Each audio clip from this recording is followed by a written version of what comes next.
Okay, hi. I am the domain storyteller of Levette, and I am here to post a very late video blog about my life, in which I answer some of the questions that have been sitting in there for about a month and a half. The first of which, I'll just get right into it, was, I really hope this is still recording. Um, one moment, please. So, Alberio asked me a couple questions. One of the questions was, is the staff of the Barani Library, made up of Seekers, or are they a separate group that doesn't just always work within its walls? So, actually, the library itself is pretty much the Seekers. They're going to change organizationally by their title, but it's the same organization, and the library is theirs. It's not a government building. They erected it for their own specific purpose, of which I am still trying to figure out. But I'm working on it. That's one of the projects that has fallen behind the player's guide, which is so insurmountably large that I regret making it so big. But I do not quit until it's over, so I'm going to have to finish that. Oh, please ignore my panda PJs. Look, I'm done for today. It's a Sunday. The other question she asked me was, do you think the two-founder Athefall could have built Levette with the memory of the architecture before the Voltarian in mind? Which is actually exactly what I was getting at, so I'm really glad you asked that question, because that's exactly what I was trying to say. And I'm going to read you an excerpt of the player's guide real quick so you can understand exactly where I'm coming from. So, the excerpt goes, the city's construction was largely influenced by Athefall, who were plagued by visions of the past.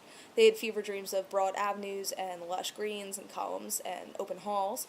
Yearning for cultures erased by time, Levette was built to reflect beauty that the world had once known. It is a symbol of defiance, remembrance, and most of all, knowledge that could not be erased. It was the vow of each Athefall that so long as Levette remained, even the Voltarian could not plunge them into obscurity. So that was kind of my take on Levette and its construction, and yeah, I think you really hit the nail on the head. So they're not really sure how Suva and Alahia looked, but they remember their past lives living there vaguely, because they don't really have any distinct memories, but the impressions is how they sort of formulate the architecture. So realistically, it's a synthesis of both cultures to a certain extent, and then probably just practical application for living on a mountainside. So, what they could and could not do. Jen actually brought up an interesting point on the last video about, it not necessarily being as how she pictured it, for it to be more Greek architecture, more flat construction. So I actually added a clause into the player's guide, because the way I perceive Levette is that it's 5 different peaks, and that the central peak actually is terraced, and that it was constructed by Raymancy to be flatter, because it's the kind of the center of commerce. It's kind of like the downtown area, right? It's the nucleus of the city from which everything kind of expands. So the other tiers didn't take as long because they had to be erected so hastily for the incoming settlers. So in my mind, they're more like a conventional mountaintop, with everything sort of being built haphazardly and rickety, and sort of jutting out of the mountainside, and everything kind of being topsy-turvy, whereas the central peak is the one that is the most opulent and the most constructed the most lovely. So that was just my take on it. It's kind of the direction I was heading in, which is really cool. And my roommate is on the phone. And what else?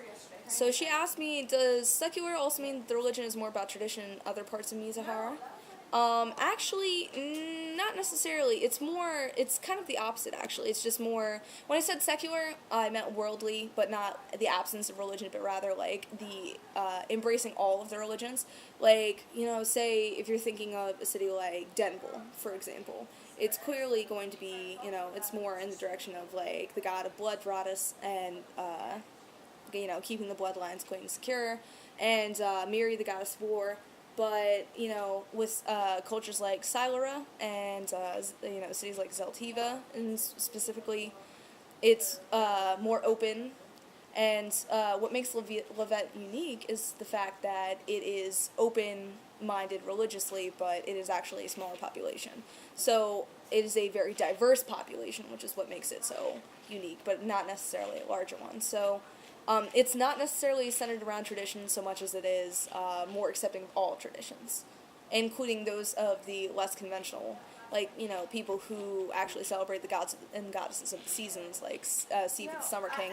We have more isolated sects of religious worshippers because of our isolated location and, again, our diverse population. Wind eagles from Wind Reach. We've got wildlings from the wilderness, which are, of course, very rare. But, Levette is so unique because people who go there stay there. So we do have a lot of immigrants from a lot of different cultures, but it's just very difficult to immigrate there. So that's just a little blurb. And then, yeah.